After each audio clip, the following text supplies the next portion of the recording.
June of 2001. 10 days after high school, I left for boot camp, and 3 days before I graduated boot camp, the Twin Towers fell, and the whole world changed. These battle scars don't look like they're fading, don't look like they're ever gone away. They ain't never gonna change. These battles. Some days I tell myself that this is the price of freedom, and that helps me get by. But sometimes it's too heavy. Were you prepared for war? I thought I was. You know, you can only train so hard. No, I don't think anybody's ready. I wasn't ready. None of us were ready. It sticks with you no matter what. And it will hit you as soon as you're done with the mission. You have time to reflect. You get nightmares. You know, people cry. I cry. I cried a lot. Had night terrors. Scared to go to sleep because I used to get mortared all the time. So for me to go to sleep was like a huge anxiety. What was the worst thing? Seeing my buddies die in front of me. A suicide bomber with a 500-pound bomb and 255mm artillery shells drove up beside my truck of 15 guys and yanked the wheel into us and hit the button. Out of the 15 guys that we had, my brothers, I was one of 5 that lived. I lost almost all my friends. The guys who actually do the dirty work have to find ways to keep from going nuts. Some guys build a wall around themselves to keep the war out. Then they try to come home and find, damn, that wall keeps the war in, too. I was fighting, I was just so angry, like, just looking for trouble. You know, sometimes pick a fight with the older guy, pick a fight with a bigger guy, knowing I would lose, but for some reason, like, just fighting, just the anger, just that release was, it just felt good. I had a motorcycle, so I was just doing crazy things, just, you know, just not a healthy lifestyle. Everybody gets emotional and everybody gets angry at things. You know, nobody likes sitting in traffic, but not everybody's sitting in traffic and gets out of their car and runs up to the car in front of them and tells them to hurry the fuck up, you know? I've done that. I don't know. I'm just angry. It's hard for me to get a good night's sleep. Just the nightmares. It's just, I'm always on alert. I feel like I'm still in Iraq right now. I'm always on alert, you know? PTSD for me is, it's luggage. It's luggage that we picked up because we needed that luggage to stay alive. It was important to us. It did. It actually kept us alive, these tools. When we return back home, we no longer need these tools, but these tools have been embedded in our character in order to survive. But there's no place for it when you return. And there's a lot of anxiety that comes with it, depression, you know, just feeling like lost a lot of times, and you find it really hard to connect socially. Now you're down on the ground screaming medic. The only thing that comes is the post-traumatic stresses. Shields, body armors, and vests don't properly work. That's why you're in a locker full of hurt. The enemy within and all the fires from your friends.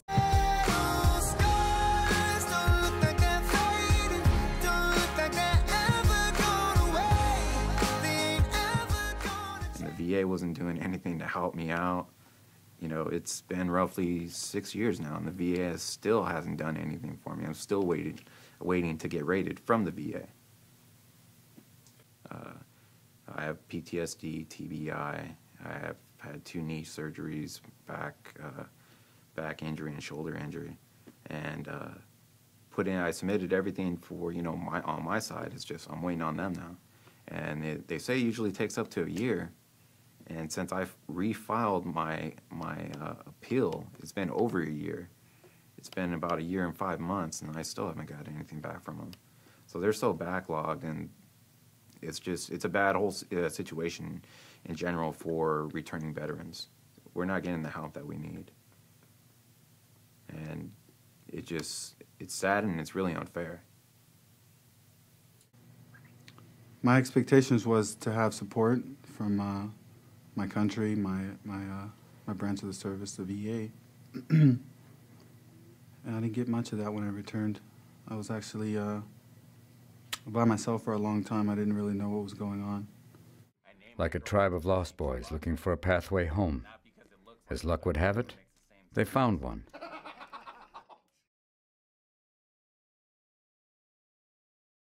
I lost my left kidney and spleen in the blast. My liver got lacerated, a whole bunch of internal injuries. And the VA didn't give me any compensation for that because they said it's not life-altering. It's not, my life right now is not altered in any way by the loss of a left kidney and a spleen. And yet we've talked about how you went in whole. Yeah, I went in with it, and it's like, you know, I didn't even get a receipt for the damn thing. Oh, wow. Yeah, they just took that shit from me and sent me on my way. Obviously, guys come in here pissed off. Who wouldn't be pissed off? So the idea is to let go. Easier said than done. It's a good thing laughing with your buddies. Blowing off some steam with guys who know what you've been through. You can trust them. They've got your six. But out in the world, you can't just tell people this shit. They freak out. Wait a minute, can we guess the ones that you're not No, reading? you're no. Can You we cannot. guess- No, you cannot guess that. Because Oh, I know. that Look one. at his face. Look at how red his face is. that one. Look at his Yeah, face. let me see that Look one. at his. No.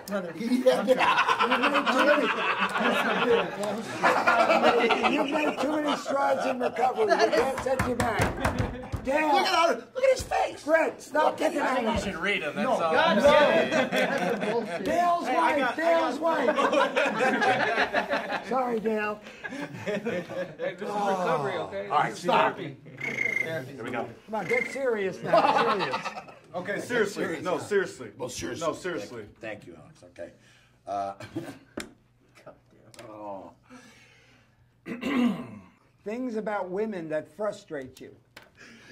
I'm glad the cameras are pointing at me.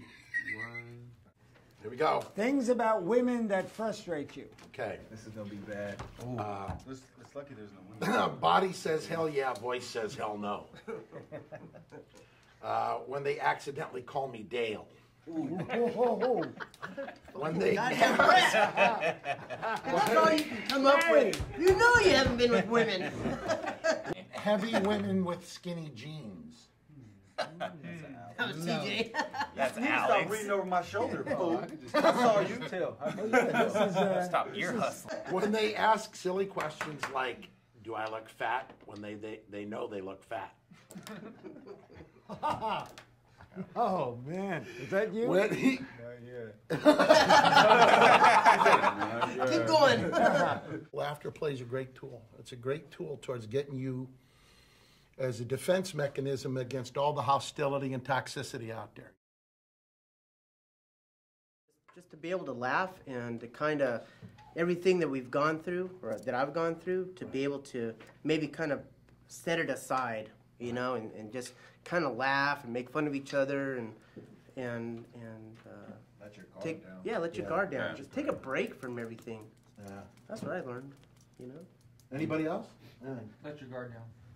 You know, kind of getting out of your own skin or getting out of like what's normal for you and just like doing something like new, and it just kind of makes you forget about what you've done and whatever is going on in your head. It's just you're focused on this and you're just enjoying yourself and having a good time.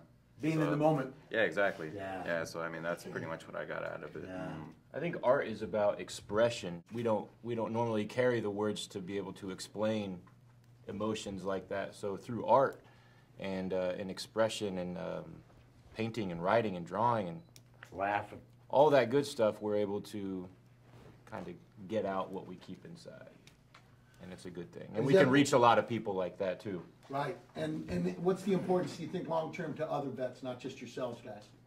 If we did kind of laughter therapy sessions with others, you know, what does it do for them long-term? Gives them, well, in the short term, it give them hope.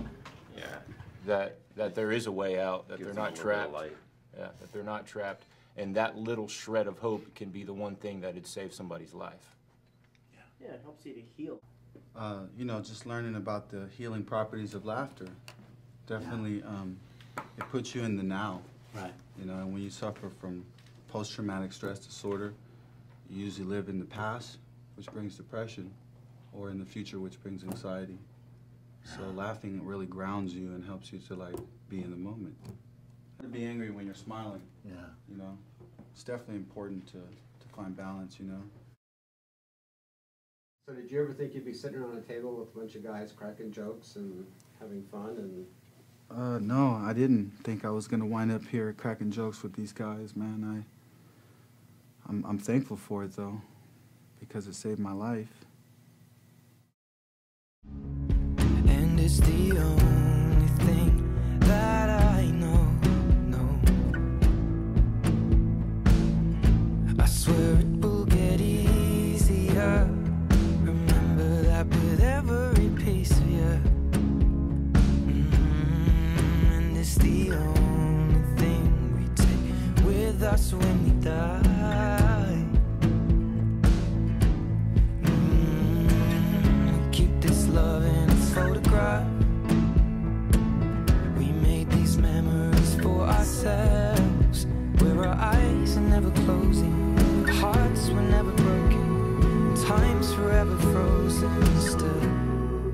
So you can keep me inside the pocket of your ripped jeans, holding me closer till our eyes meet. You won't ever be alone.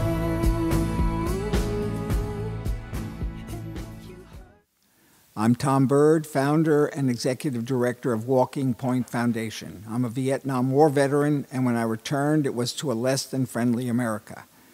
That all changed after I started an off-Broadway theater company comprised exclusively of Vietnam veterans pursuing theater careers. Doing theater became the means with which we communicated our war experience, adjusted, and felt welcome in America. Using this as a role model, Walking Point mentors disabled Iraq and Afghan veterans in the arts to help them express themselves, heal, and adjust to community life. Comedy is the centerpiece of our program. It can be, as veteran Brett McCauley says in the film, that little spark that saves someone's life. Or as our narrator, the late, great Robin Williams said, comedy can be a cathartic way to deal with personal trauma.